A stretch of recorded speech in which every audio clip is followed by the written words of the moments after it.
नमस्कार। जगतगुरु भगवान श्री कृष्ण जी के चरणों में कृतज्ञतापूर्वक वंदन करता हूँ।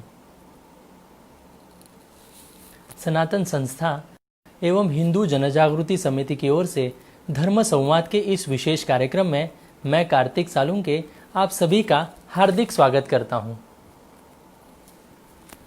बंधुओं, पिछले कुछ दिन से हम इस धर्म संवाद के कार्यक्रम में धर्म विज्ञान की एक नई मालिका शुरू की है।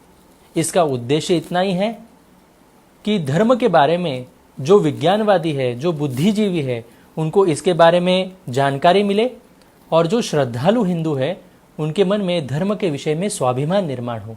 इस उद्देश्य को लेकर हमने धर्म विज्ञान की ये मालिका नई शुरू की है। इसमें हम अलग अलग विषय देख रहे हैं। आज भी हम अलग अलग प्रश्नों का उत्तर इसमें समझकर लेने वाले हैं। हमारे साथ आज यहाँ पर उपस्थित हैं हिंदू जनजागृति समिति के राष्ट्रीय मार्गदर्शक सद्गुरु डॉक्टर चारुदत्त पिंगले जी।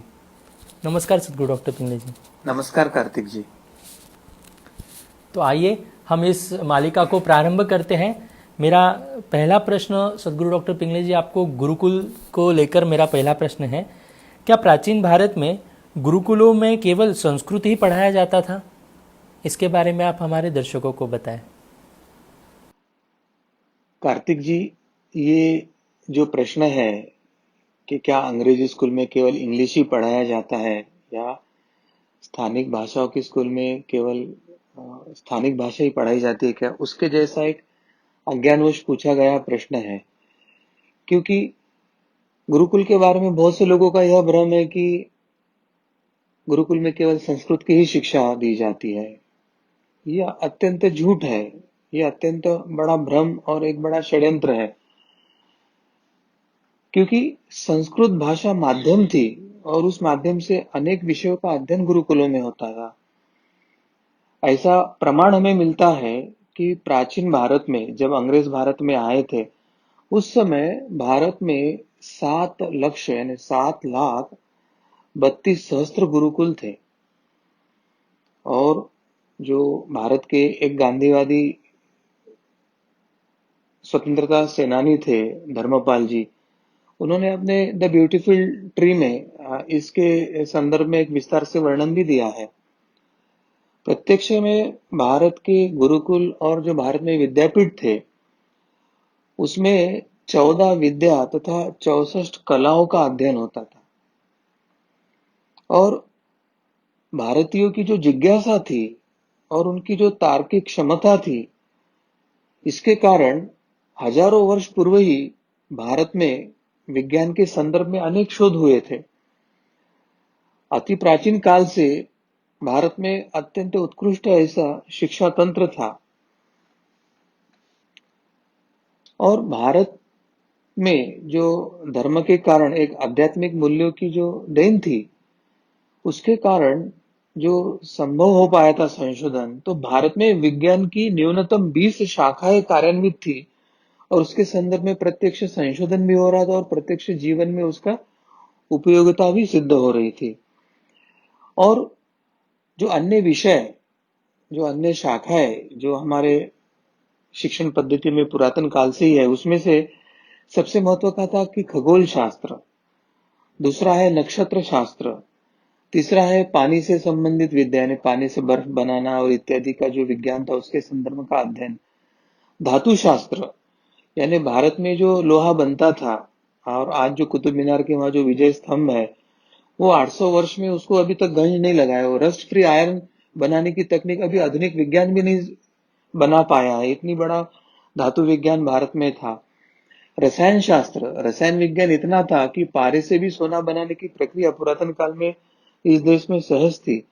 स्थापत्य शास्त्र, आजकल ये ताजमहल या चीन की दीवार को वो अजूब नमूना करके देख रहे हैं, मगर भारत के जो पुरातन मंदिर है 800, 1000, 1200 वर्ष पूर्व के, और उससे भी पहले मोहनजोदड़ो और उस समय की जो संस्कृति में उत्खनन में जो हमें कुछ पुरावे मिलते हैं, उसके आधार पर हमारा स्थापत्य शास्त्र कितना आधुनिक और मतलब परिपूर्ण वैज्ञानिक धरातल पे था, वो हमको अनुभव आता है। वनस्पति विज्ञान है, नौका नयन शास्त्र है, नौका निर्मित और नौका नयन शास्त्र भारत का एक बड़ा अध्ययन का विषय रहा है। और यंत्र विज्ञान आदि अनेक जो विषय है, इसमें शिक्षा दी जाती थी, संशोधन हुआ जाता था। इसी के साथ यानी शौर्य से संबंधित शिक्षा यानी युद्ध और युद्ध कला और अन्य जो कलाएं हैं, उसमें भी प्रचुरता से अध्ययन भारत में निरंतर चल रहा था। और संस्कृत जो था, वो संस्कृत मुख्यतः एक भाषा थी, वो एक माध्यम था। इस माध्यम से यह सब विषयों का अध्ययन किया जाता था, क्योंकि कुछ हजार वर्ष पूर्व जो कुछ सनातन धर्म का ज्ञान था, चाहे वेदों से आया हो, उपनिषदों से आया हो, वो सभी ज्ञान संस्कृत भाषा में उपलब्ध होने के कारण उसी माध्यम से यह सिखाया जाता था। और प्रत्यक्ष में जो जीवन को आनंदमय बनाना, जीवन का ध्येय प्राप्त करना, मकसद प्राप्त करना, उसके लिए जो उपनिषद एवं वेदों का जो ज्ञान था, वो जो सिखाने की पद्धति थी, जिससे व्यक्ति का एक उच्च चरित्र निर्माण होता था, व्यक्ति में एक अच्छे संस्कार निर्माण होते, और जिसके कारण हम एक वसुधैव कुटुंबकम ये संकल्पना हम कार्यान्वित कर सकते थे। तो ऐसे सब जो ज्ञान था, वो भारतीय शिक्षा पद्धति में पुरातन काल से ही चल रहा है। और केवल संस्कृत की शिक्षा हो जाती थी, ये अत्यंत बड़ा भ्रांति नहीं, तो मैं तो ये इसको षड्यंत्र पूर्वक किया जा रहा है प्रचार करके मैं उसको कहूंगा। जी। सदगुरु डॉक्टर पिंगले जी, आपने गुरुकुलों के बारे में ये उल्लेख भी किया कि 7,32,000 गुरुकुल इसमें थे। तो मेरा यही प्रश्न आपसे कि इसके कुछ प्रमाण मिलते हैं क्या? तो इसके बारे में आप हमें बताएं। निश्चित कार्तिक जी, यानी जिसके बारे में प्रत्यक्ष प्रमाण मिलते हैं, उसके संदर्भ में मैं अभी बात कर रहा हूँ। सबसे पहला जो है कि मैं हमारे ऊपर राज करने वाले जो शत्रु बन के आए थे, हमारे हमको गुलाम बना रहे थे, उन अंग्रेजों के संदर्भ से मैं आपको बताना चाहूंगा कि 1813 के आसपास थॉमस मुनरो नाम के एक जो मद्रास प्रांत के तात्कालिक राज्यपाल थे, तो उन्होंने अपने क्षेत्र के कार्य विवरण में स्पष्टता से लिखा है, जिसको डॉक्यूमेंटेशन है, जो आज भी हमको इंग्लैंड के ब्रिटिश लाइब्रेरी में या संस्कृत की जो लाइब्रेरी है, वहां पर इसके तथ्य हमें मिल सकते हैं। तो उन्होंने कहा कि मद्रास प्रांत में 400 लोगों के पीछे न्यूनतम एक गुरुकुल है। यानी बहुत महत्व का सूत्र है कि 400 जनसंख्या के पीछे एक गुरुकुल होना, उस समय का हमारा ये रेशियो था, पॉपुलेशन और हमारे जो स्कूलिंग का जो रेशियो था, इस तरह का था। और तब के मद्रास प्रांत में आज का पूर्ण आंध्र प्रदेश, तेलंगाना, तमिलनाडु, केरला एवं कर्नाटक का कुछ भाग आता था। यानी इतने बड़े क्षेत्र में, जहाँ के वो राज्यपाल थे, तो उनके क्षेत्र में 400 जनसंख्या के पीछे एक गुरुकुल था। यानी कितनी सुदृढ़ और हमारी ये गुरुकुल परंपरा कितनी धरातल पे थी, उसका यह एक सबसे पहला उदाहरण है, ऐसे कहना चाहूंगा। अब जो उत्तर भारत था, अर्थात जिसको आज पूर्ण पाकिस्तान, पूर्ण पंजाब, पूर्ण हरियाणा, पूर्ण जम्मू कश्मीर, पूर्ण हिमाचल प्रदेश, पूर्ण उत्तर प्रदेश, पूर्ण उत्तराखंड, ये जो क्षेत्र है, उनको मिलकर जो उत्तर भारत था, उसमें के जो सर्वेक्षण के आधार पर जो आंकड़े मिलते हैं, उसके संदर्भ में GW लिटनर,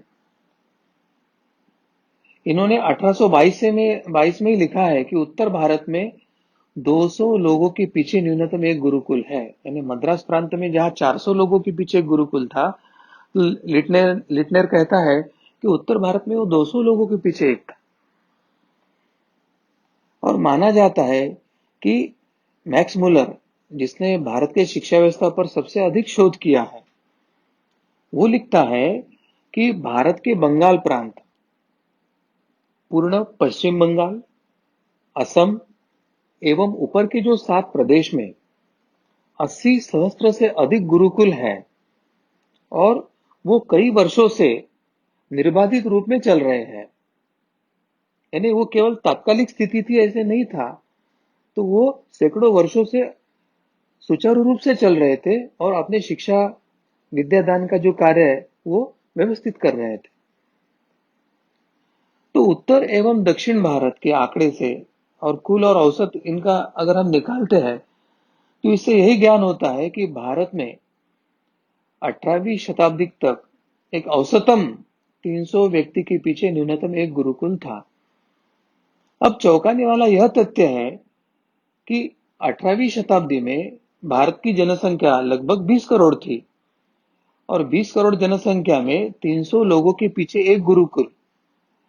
तो इसके अनुसार भारत में 7,32,000 गुरुकुल होना चाहिए।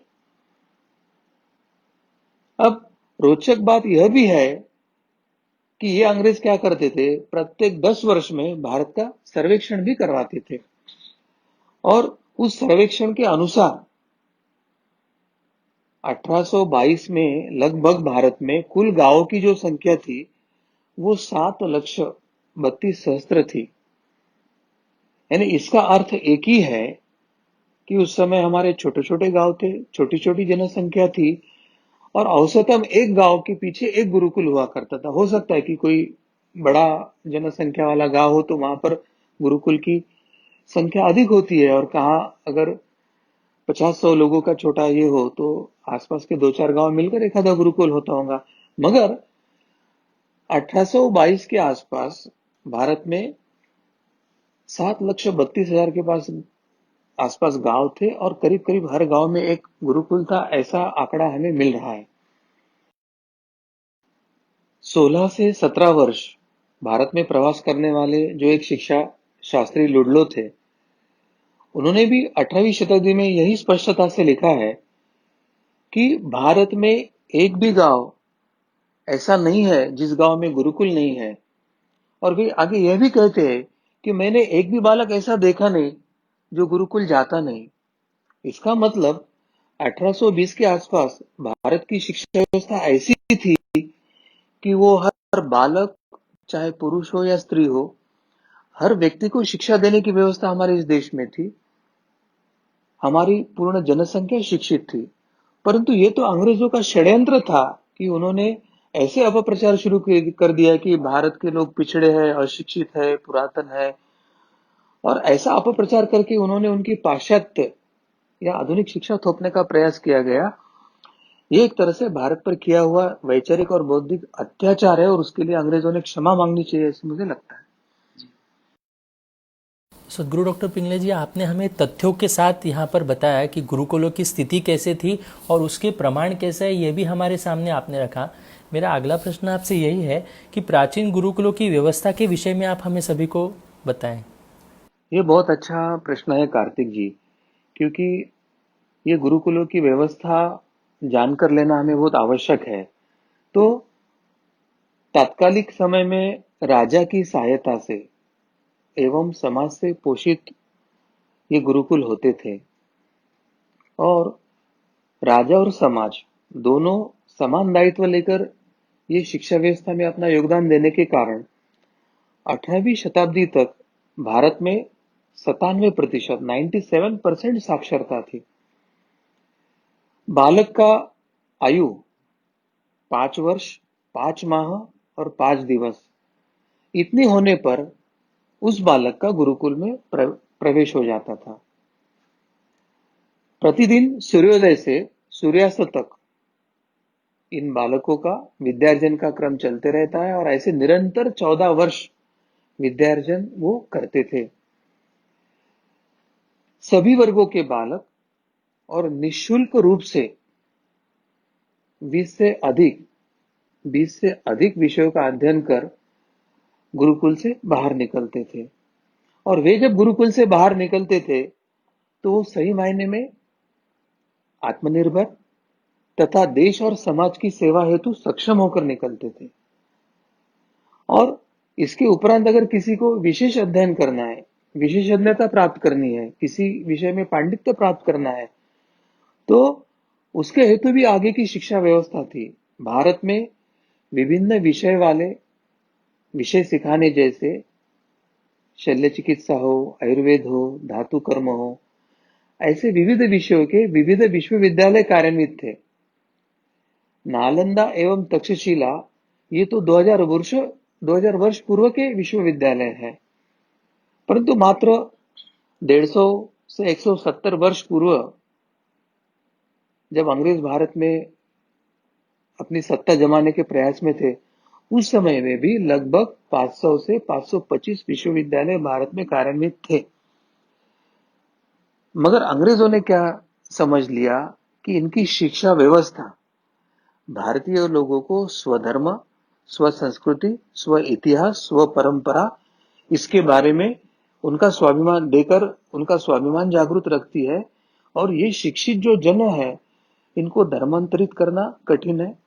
और जब तक हिंदुओं का धर्मांतरण नहीं होगा तब तक अंग्रेजों को अधिक समय तक राज करना संभव नहीं होगा। ये जानकर सबसे पहला आघात अंग्रेजों ने कहा किया है तो वो शिक्षा व्यवस्था पर किया और स्व जो शिक्षा प्रणाली थी उसको नष्ट कर उन्होंने अपनी पाश्चात्य शिक्षा प्रणाली को लाद कर भारत के मानसिक और बौद्धिक गुलामों का बीज बोया था, ऐसे मुझे लगता है कार्तिक जी, मेरा अगला प्रश्न आपसे यही था सदगुरु डॉक्टर पिंगले जी कि ये शिक्षा व्यवस्था को लेकर ही कि मैकॉले द्वारा गुरुकुलों को बंद करवाकर ये जो प्राचीन शिक्षा व्यवस्था थी तो उसको समाप्त कर दिया गया था, तो इसके विषय में आप हमें बताएं। जैसे अभी हम उनकी मनीषा जान रहे थे कि कैसे अंग्रेजों को भारत को नियंत्रित करना था। नियंत्रण करने के लिए जनता को कैसे धर्मांतरित करना आवश्यक था। धर्मांतरित करने के लिए पहले उनको स्व शिक्षा, स्व धर्म, स्व संस्कृति इनसे दूर लेके जाना आवश्यक था। तो ये कल्पना ध्यान में रखकर कैसे ये षड्यंत्र किया है अंग्रेजों ने वो थोड़ा सा हम समझ लेंगे। अंग्रेज का एक बड़ा होशियार, चालाक और धूर्त अधिकारी था, थॉमस बेबिंगटन मैकॉले, जिसको हम टीबी मैकॉले के नाम से जानते हैं। ये 1834 में भारत में आया था। उन्होंने भारत में आए विविध क्षेत्र में यात्राएं की और सर्वेक्षण किया।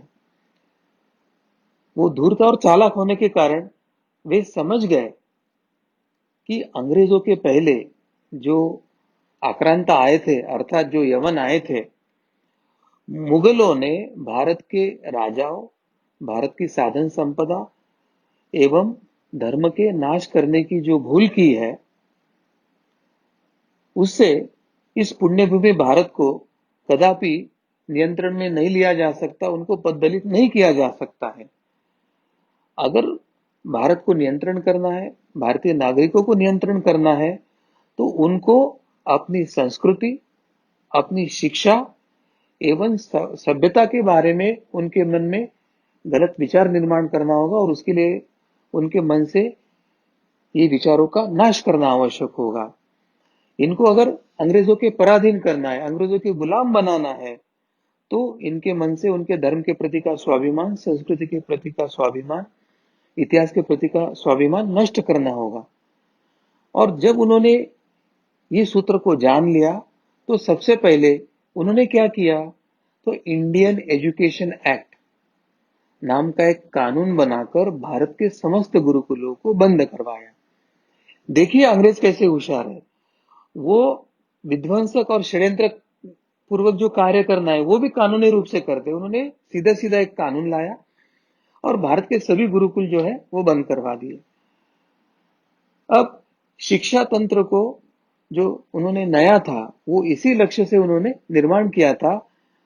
जो आधुनिक अंग्रेजी शिक्षा का तंत्र था उसके माध्यम से अपनी संस्कृति, अपने धर्म, अपनी परंपराओं के विषय में भारतीयों के मन में नकारात्मक विचार निर्माण करना, भारतीयों के मन में हीनता की भावना निर्माण करना तथा विदेशी जो कुछ है यानी अंग्रेज जो कुछ लाद रहे या अंग्रेज जो कुछ दे रहे वह बहुत अच्छा है, ऐसे भाव उन्होंने नागरिकों के मन में निर्माण करने के उद्देश्य से नई शिक्षा नीति को निर्माण किया। बिना तर्क किए विषय को समझने के बजाय विषय को रटकर आत्मसात करना और विषय भले ही ना समझा हो मगर रटकर परीक्षा में गुण प्राप्त करके अपना बड़प्पन उजागर करना, ऐसे संस्कार उन्होंने बाल मन में ही बच्चों के मन में डालकर किसी भी विषय को समझने के बजाय रटकर मार्क मिलाकर प्रथम द्वितीय आने की ओर लगी है। और आज भी हम वही देख रहे हैं कि सब लोग रटकर मेरिट लिस्ट या पहले आना चाहते, भले विषय समझे ना समझे। तो पूर्णतः ये जो तंत्र था वो भारतीय शिक्षा तंत्र के विरोध में था।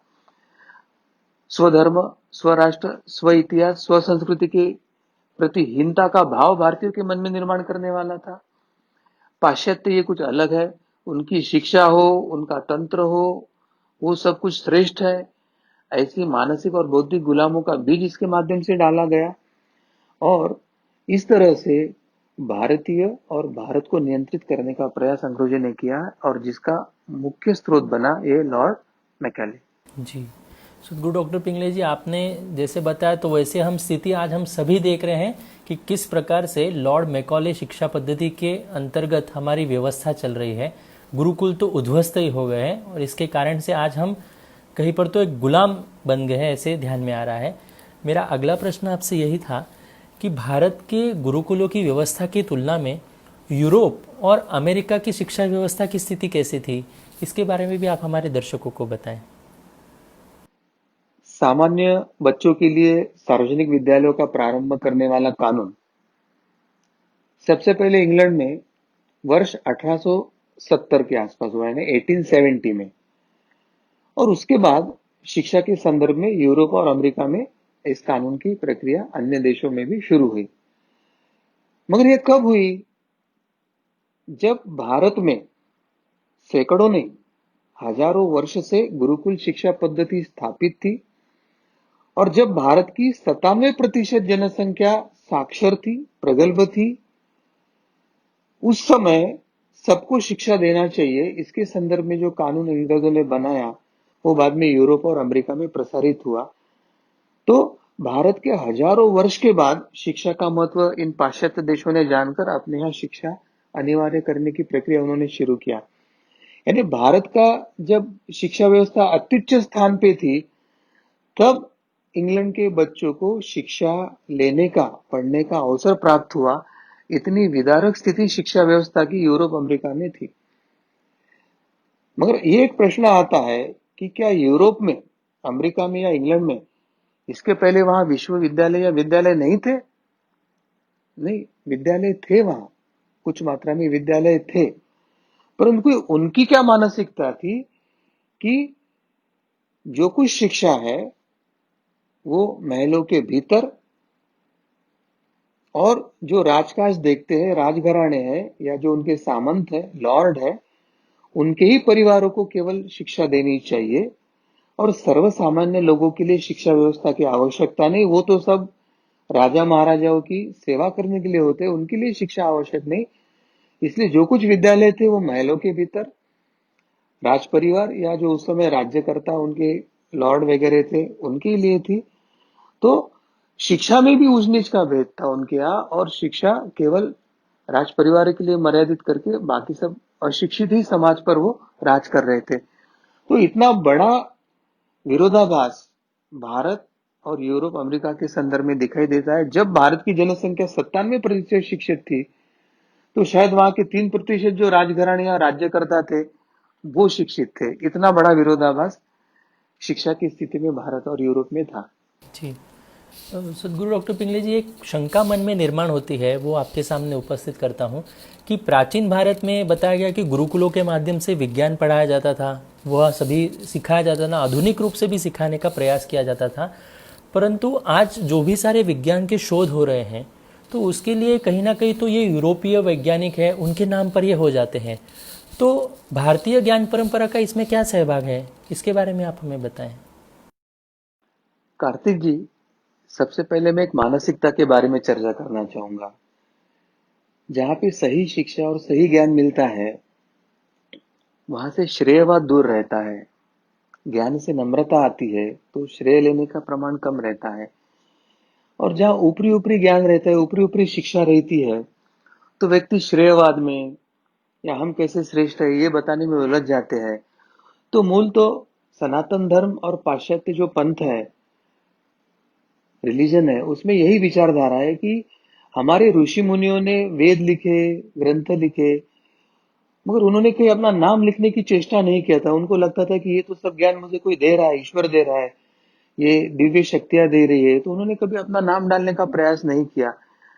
तो भारतीय जनमानस में किसी का श्रेय लेना या ज्ञान को अपने नाम पर ये करके उसका एक प्रसिद्धि के पीछे जाना, ये मूलतः धर्म और अध्यात्म और आधुनिक विज्ञान, इनका एकत्रीकरण होने के कारण व्यक्ति के मन में ये लोकेशणा, अर्थेषणा, इस प्रकार की प्रसिद्धि की लोलुपता ही नहीं होती है।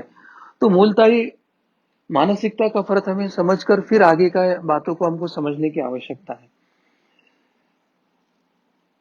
और आपने जो प्रश्न पूछा है उसका विस्तृत रूप से अगर मुझे आपको बताना है तो हमारी ज्ञान परंपरा का क्या महत्व है वो हमें भी जानने की आवश्यकता है, और विश्व में भी इसका क्या सहयोग का महत्व है वो भी ध्यान में आ जाएगा।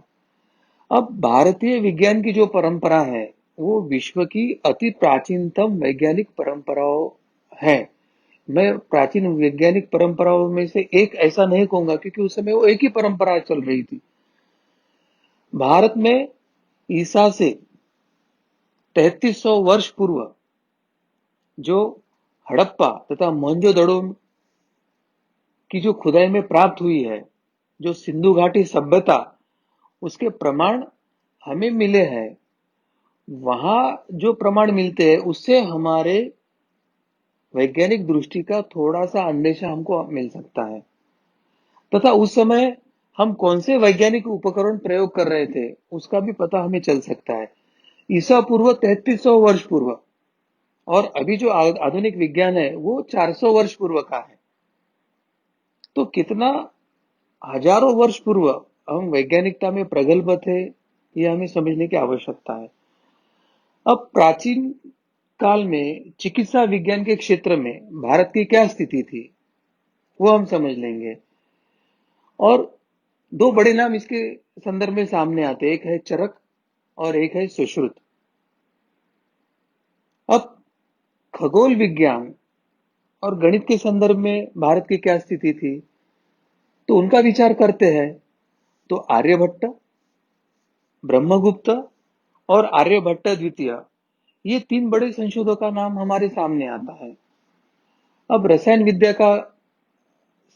विज्ञान का अगर हम विचार करते हैं तो नागार्जुन नागार्जुन की जो रसायन विद्या है उसकी जो खोज है उसके योगदान के बारे में हमें वार्ता करनी आवश्यक है। अब इनकी खोज जो उन्होंने उस समय लगाई थी उसके संदर्भ में आज भी किसी न किसी स्वरूप में प्रयोग चल रहे हैं। भारत का विज्ञान और भारत के विज्ञान का विकास प्राचीन समय से हो गया था।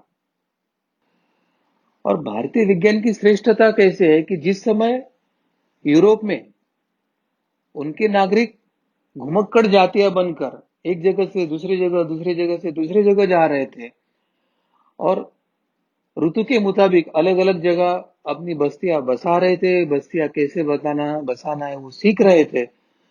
उस समय या उससे भी कई हजारों वर्ष पूर्व भारत में सिंधु घाटी की जो सभ्यता थी वो इतनी सुनियोजित ढंग से बसी हुई थी, नगर की रचना, नगर की संकल्पना लेकर वो बसाई गई थी, तो वो कितनी प्रगत और प्रगल्भ थी, ये घुमक्कड़ जातियों की बस्ती बसाने की प्रक्रिया में वो कितनी श्रेष्ठ थी, यह समझ के लेने की हमें आवश्यकता है।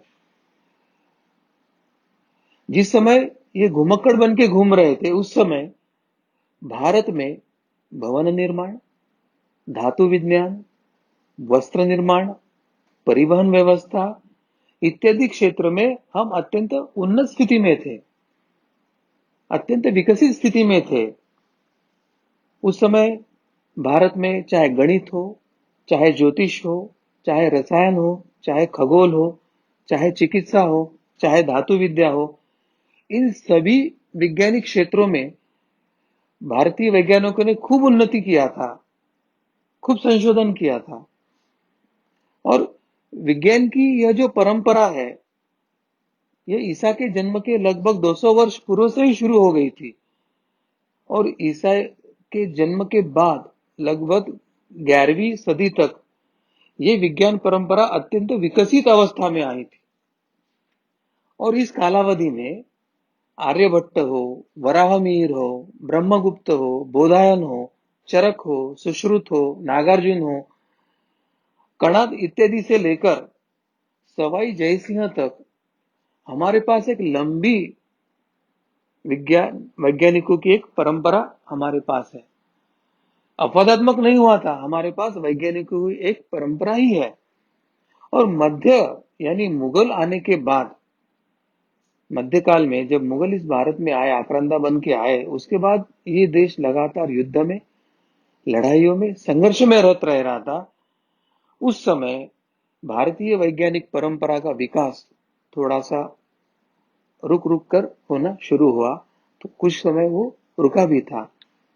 किंतु प्राचीन भारतीय विज्ञान पर आधारित जो ग्रंथ थे, उस समय वे अरबी और फारसी या बाद में अंग्रेज आने के बाद अंग्रेजी भाषा में उनका खूब अनुवाद हुआ, और ये शास्त्र उन्होंने अपने क्षेत्र में अध्ययन करके एक वहां पे विज्ञान की परंपरा उन्होंने शुरू करने का प्रयास किया। इससे महत्व की बात मुझे यही बताना है कि यह एक महत्वपूर्ण चरण था कि भारत में जो विज्ञान परंपरा विकसित हुई थी और एक वैज्ञानिक परंपरा की एक श्रृंखला भारत में निर्माण हुई थी, वो आक्रांताओं के काल में विविध देशों में गई। उन्होंने वहां पे विज्ञान के संदर्भ में शिक्षित किया और उन्होंने उस पर संशोधन करके आगे का कार्य शुरू किया। और उस समय भारत मुगल और अंग्रेजों के साथ निरंतर लड़ाई और आक्रमणों में व्यस्त था, और उन्होंने जो नए शोध लगाए उसका मूल सार उन्होंने हमारे परंपरा से लिया था, हमारे धर्म ग्रंथों से लिया था और अपने नाम पर प्रकाशित किया था। तो मैंने सबसे पहला जो सूत्र बताया था कि भारतीय मानसिकता में लोकेशणा, यानी मुझे कुछ मान सम्मान मिले, मेरा नाम हो, इस प्रकार का विचार न होने के कारण भारतीय परंपरा में उन्होंने स्वयं का उदो उदो नहीं किया था। स्वयं के नाम पर विज्ञान को खपाने का और उसका कुछ आर्थिक लाभ लेने का प्रयास नहीं किया था। उसके उल्टा जहां पर ये चुराकर ग्रंथ लेके गए, भाषांतरित किया और उन्होंने ज्ञान चुराया और चुराए हुए ज्ञान पर संशोधन करके उस समय उन्होंने अपने नाम पर उसको प्रकाशित करके आधुनिक विज्ञान में उन्होंने अपने नाम पर जो लिया है, तो एक तरह से भारतीय ज्ञान की चोरी करके अपने नाम पर वो लिखाने जैसी एक बड़ा महापाप उन्होंने किया है। तो ये सत्य जानने के बाद हमें पता चलता है कि अभी भी जो विज्ञान की शोध हो रहा है उसका मूल स्रोत हमारे ग्रंथ, हमारी ये जो वैज्ञानिक परंपरा है यही है। और अभी ये ज्ञान हमको समझकर भारतीय मानस में इसके बारे में जागृति करना कि हम ये हमारा गौरवशाली इतिहास है, हमारी वैज्ञानिक परंपराएं श्रेष्ठ है, हमारे यहाँ वैज्ञानिकों की परंपरा श्रेष्ठ है। पाश्चात्य और अन्य देशों में जो संशोधन हो रहा है उसका मूल स्रोत हमारे ग्रंथ और हमारा ही ज्ञान था। केवल उन्होंने अपने जीवन को सुधारने के लिए या शस्त्रास्त्र बनाकर दूसरे राज्यों पर राज करने के लिए हमारे तंत्र का उपयोग उन्होंने टेक्नोलॉजी में उपयोग करके उन्होंने साधन सुविधा निर्माण किया है। अन्यथा वो जो कह रहे हैं वो सब सिद्धांत तो हमारे धर्म ग्रंथ के ही है। तो यह समझकर हम जाते हैं तो मुझे लगता है कि ये जो भ्रम है कि पाश्चात्यों ने विज्ञान में कुछ संशोधन किया है, वो लोगों के मन से निकल जाएगा और हमारे मन में अपने धर्म, अपनी संस्कृति, अपनी परंपरा, अपना इतिहास और अपनी जो वैज्ञानिक परंपरा है इसके बारे में एक स्वाभिमान जागृत होगा। तो ये भारत पुनर्निर्माण का ये बीज बनेगा, ऐसे मुझे लगता है। जी, सदगुरु डॉक्टर पिंगले जी द्वारा हमारा जो वैज्ञानिक इतिहास है वो यहाँ पर बताया जा रहा है। मेरा सभी से निवेदन है, आप जो भी ये कार्यक्रम देख रहे हैं आप अवश्य ये लिंक सभी को शेयर करें। YouTube पर आप ये लिंक सभी को शेयर कर सकते हैं और आप जिनको भी ये भेजेंगे उनसे आग्रह करें कि ये महत्वपूर्ण इतिहास है, इसको आप अवश्य जानकर लीजिए, क्योंकि ये जो सत्य बातें जो अभी हमें सदगुरु डॉक्टर पिंगले जी बता रहे हैं ये अत्यंत महत्वपूर्ण है। इसके कारण हमारे मन में स्वाभिमान भी निर्माण होने वाला है। इस चर्चा को हम आगे लेकर चल रहे हैं। सदगुरु डॉक्टर पिंगले जी, अनादिकाल से जो भारत की वैज्ञानिक परंपरा चलती आ रही है, जो विज्ञान द्वारा जो उन्नति के विषय के बारे में भी आप हमें सभी को विस्तृतता से अवगत करवाएं। जी कार्तिक जी, यानी हमारी जो सैकड़ों वर्ष, हजारों वर्ष पूर्व से जो भारतीय वैज्ञानिक परंपरा जो निर्माण हुई और जो चल रही है उसको हम सामान्यतः दो चरणों में उसको बांट सकते हैं, और दो चरणों में बांटकर उसके बारे में हम जान सकते हैं कि कौन से काल में कैसे उसकी उन्नति की प्रक्रिया रही। सबसे पहला है कि प्राचीन भारतीय विज्ञान का काल, और दूसरा है मध्यकालीन या आधुनिक विज्ञान के उत्कर्ष का काल। अब भारत में जो वैज्ञानिक अनुसंधानों का और जो आविष्कारों की जो परंपरा है वो अनादिकाल से चलती आ रही है। जिस समय यूरोप में घुमक्कड़ जातियां बस रही थी, जिनको अपना घर निर्माण करने की कला पता नहीं थी, उस समय हमारे भारत में सिंधु घाटी में अत्यंत प्रगत वैज्ञानिक धरातल पर बसी हुई एक सिंधु घाटी सभ्यता कार्यान्वित थी। नगर बसाना, नगर की रचना आदर्श करना, यहाँ से लेके तो पक्के घर बनाने की प्रक्रिया और उससे लगने वाला जो सब अनुसंधान है, विज्ञान है, उससे सब के लिए वो शिक्षित और कुशल थे। अब मोहनजोदड़ो और हड़प्पा आदि स्थानों पे खुदाई में ये पूर्ण उसके प्रत्यक्ष प्रमाण मिले हैं। भले ही आज वो नगर खंडर के रूप में हो, परंतु आज वो हमारे आंखों के सामने है, वो प्रत्यक्ष प्रमाण है। तो भारतीय वैज्ञानिक परंपरा का ही यह प्रमाण है। ऐसे केवल वो संस्कृति का प्रमाण है ऐसे नहीं, वो हमारे वैज्ञानिक परंपरा का भी प्रमाण मानना चाहिए उसे।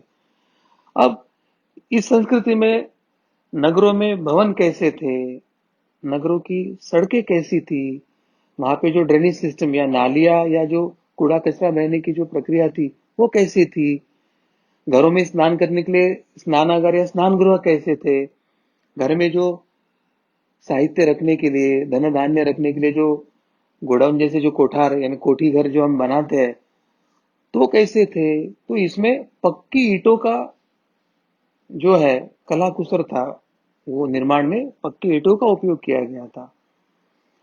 तो यहाँ के जो निवासी थे वो जहाज द्वारा विदेश से व्यापार करते थे। इसका मतलब इस संस्कृति में जहाज निर्मित से लेके तो समुद्र प्रवास करके जाना यानी दिशा दर्शन, जहाज चलाने की जो प्रक्रिया है और वो दूर देशों में बसे इनके साथ व्यापार तंत्र, ये सब जो ज्ञान था उनके पास उपलब्ध था।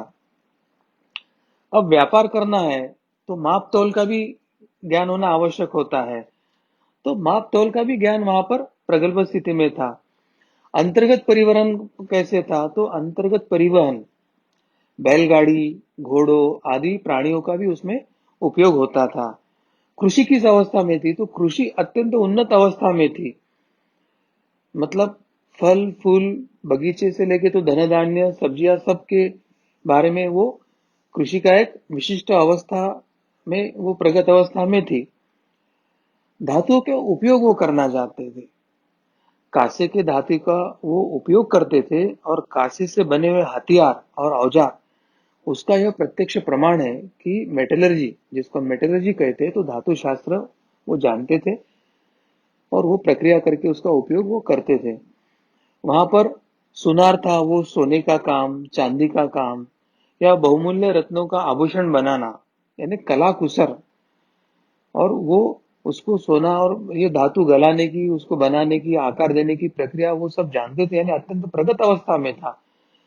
इसका अर्थ दूसरा यह भी है कि ये लोग खनन विद्या में भी पारंगत थे। सोना चांदी ये जमीन में से कैसे मिलाए, कैसे निकाले, रत्नों को कैसे ढूंढे, ये सब विद्या उनमें वो प्रगल्भ थे। और सबसे महत्व की बात है, कठोर रत्नों को काटने, उनको गढ़ने हो या छेद करने के लिए बहुत नाजुक, बहुत धारदार और अच्छे उपकरणों की आवश्यकता होती है। और ये बनाने के लिए अत्यंत आधुनिक वैज्ञानिक प्रक्रिया आपके पास होना आवश्यक होता। तो ऐसे सभी उपकरण उनके पास उपलब्ध थे। ये लोग वस्त्र निर्मित में ऊनी वस्त्र भी बनाते थे और सूती वस्त्र भी बनाने के लिए सक्षम थे। और इन लोगों की जो संस्कृति को इतिहासकारों ने हड़प्पा संस्कृति के नाम से उन्हें बताया है या उन्हें जाना गया है। तो वैदिक काल के लोग खगोल विज्ञान का तो अच्छे से ज्ञान रखते थे। वैदिक भारत में 27 नक्षत्रों का पूर्ण ज्ञान था। वे वर्ष, महीना और दिन, इसके रूप में जो समय का विभाजन था वो क्यों किस कैसे होता है इसके बारे में वो पूर्ण परिचित थे। लगत नाम के ऋषि ने के माध्यम से तात्कालिक जो खगोलीय ज्ञान था वो सुसूत्रित करके व्यवस्थित करके ग्रंथ रूप में उन्होंने बनाया था। मौसम परिवर्तन कैसे होते हैं, ऋतु कितने होते हैं, कौन से समय कौन से ऋतु का परिवर्तन होता है, ऋतु परिवर्तन में निसर्ग में क्या परिणाम होता है, व्यक्ति पे क्या परिणाम होता है, या ऋतु के साथ शरीर में सूक्ष्म जीवों की उपस्थिति है और कौन से ऋतु में कौन से सूक्ष्म जीवों का आरोग्य की दृष्टि से सर्ग हो सकता है, इसके बारे में उनको ज्ञान था। रोग पैदा करने वाले जंतु और आनुवंशिक कौन से हैं, इसके बारे में उनको ज्ञान था। और इतने सब सिद्धांतों को उस समय मान्यता प्राप्त भी मिली थी। आयुर्वेद जो चिकित्सा पद्धति, उसका अलग अलग आयामों में उपयोग किया जाता था। आवश्यकता पड़ने पर शल्य चिकित्सा यानी सर्जरी करने की भी उस समय उपलब्धता थी और शल्य चिकित्सक यानी सर्जन भी उपलब्ध थे। उसके बाद अनेक वर्षों के बाद अरबों ने तथा यूनानियों ने शल्य चिकित्सा सीखकर उसको अपनाया है। तब तक उनको इस ज्ञान के बारे में जानकारी ही नहीं थी। और फिर तो रोम साम्राज्य में भारत की ये जो जड़ी बूटियां है, उसकी मांग बढ़ गई और उनकी मांग के साथ ये आयुर्वेदिक चिकित्सा भी उस क्षेत्र में प्रचलित होने लगी थी। उसी काल में वनस्पति तथा जंतुओं के बाह्य तथा आंतरिक संरचना के बारे में भी तत्कालिक वैज्ञानिकों ने अध्ययन किया था। कृषि क्षेत्र में जो मिट्टी है, उसकी उपजाऊ क्षमता बढ़ाने के लिए सेंद्रिय या बायोलॉजिकल कौन से उर्वरक उपयोग कर सकते हैं, उसके बारे में संशोधन करके उन्होंने खाद इत्यादि की निर्मित किया था। फसल का चक्र कैसे होता है, कौन से समय में कौन सी फसल लेना चाहिए, कौन से समय में कौन सी फसल टालना चाहिए, इसके बारे में उनका अध्ययन होने के कारण वो चक्र पद्धति से फसल लगाई जाती थी, जिससे जमीन की उपजाऊ क्षमता भी बचती थी और फसल भी योग्य मात्रा में आती थी। तो भारत में वैज्ञानिक प्रगति का वो स्वर्णिम काल था। ईसा से पूर्व 4वीं शताब्दी से लेकर ईसा के बाद 6वीं या 7वीं शताब्दी तक ये स्वर्णिम काल रहा। उसके बाद जब मौर्य काल आया, तो मौर्य काल में अधिकतम अस्त्र और शस्त्रों का विकास की तरफ वैज्ञानिकों का ध्यान गया। कुछ यांत्रिक अस्त्रों जैसे प्रक्षेपक इत्यादि की निर्मित की प्रक्रिया शुरू हो गई। विकास तथा सिंचाई के संदर्भ में अभियांत्रिकी का संशोधन हुआ, अनुसंधान हुआ और उसकी उपयोगिता फिर प्रचलित होने लगी थी। इस काल में भू सर्वेक्षण की भी तकनीक अत्यंत विकसित अवस्था में थी। विशालकाय स्तंभों के निर्माण हुए और अनेक प्रकार के कौशल का उपयोग, ये इस युग की विशेषता थी। और इसके बाद जो गुप्त काल आया, गुप्त काल में जब विज्ञान की सभी शाखाओं में उल्लेखनीय प्रगति शुरू हुई, तो उसके बाद दूसरा चरण वैज्ञानिक प्रगति का शुरू हुआ। तो इस तरह से जो प्राचीन वैज्ञानिक अनुसंधान का काल है, वो अत्यंत स्वर्णिम काल था। सबसे महत्व का था कि वो मनुष्य को उपयोगी था, यानी ऐसे विज्ञान की निर्मित हुई, ऐसे अनुसंधान निर्माण हुए जो मनुष्य, प्राणी, वनस्पति या ये जो हमारा पूरा वातावरण है, उसको पूरक ऐसे विज्ञान का निर्माण हुआ। ऐसे विध्वंसक विज्ञान का निर्माण नहीं हुआ जिसके लिए मनुष्य का अस्तित्व खतरे में जाए या पृथ्वी का अस्तित्व संकट में पड़े। इस तरह का विज्ञान का निर्माण उस काल में नहीं हुआ। तो विज्ञान और धर्म का समन्वय था। मनुष्य का सुख और आनंद केंद्र बिंदु था। मनुष्य के साथ सभी प्राणी मात्रों के साथ सहजीवन ये केंद्र बिंदु था। तो विज्ञान और अध्यात्म के समन्वय के साथ ये जो हमारा स्वर्णिम काल था, वो अत्यंत उत्कर्ष और चरम सीमा पर था, ऐसे मुझे लगता है। सदगुरु डॉक्टर पिंगले जी ने हमें जो भारतीय विज्ञान परंपरा के बारे में यहाँ पर बताया है, किस प्रकार से हमारी विज्ञान परंपरा के ऊपर आघात हुए, हमारी भारतीय गुरुकुलों को नष्ट कर दिया गया, हमें हमारी ज्ञान परंपरा से, हमारी संस्कृति से दूर कर दिया गया और इसके कारण आज उसका परिणाम हम देख रहे हैं कि हमारी जो युवा पीढ़ी है वो धर्म से दूर चली गई है। यही सत्य बात हमें आज के इस धर्म विज्ञान के इस मालिका से समझ में आई। हम आगे भी हमें इस विज्ञान परंपरा की क्या उपलब्धियां थी, ये हम जानकर लेने वाले हैं। कल इस धर्म विज्ञान की मालिका में ये हम महत्वपूर्ण विषय समझ कर लेंगे। मेरा आप सभी से अनुरोध है कि आप अवश्य कल का ये महत्वपूर्ण विषय हमारा देखें। सदगुरु डॉक्टर पिंगले जी के माध्यम से हमें महत्वपूर्ण विषय समझ में आ रहा है, इसलिए हम सभी उनके प्रति बहुत बहुत कृतज्ञ हैं। मैं दर्शकों से फिर से निवेदन करना चाहूँगा, यदि यह सुनते समय आपके मन में कुछ शंका हो तो अवश्य आप अपने कमेंट बॉक्स में लिख कर दे सकते हैं। आपकी शंकाओं का समाधान हम पूर्ण रूप से करने का प्रयास करेंगे। भगवान श्री कृष्ण जी की असीम कृपा से आज का धर्म संवाद का यह विशेष कार्यक्रम यहीं पर संपन्न हुआ, ऐसे मैं घोषित करता हूँ। नमस्कार।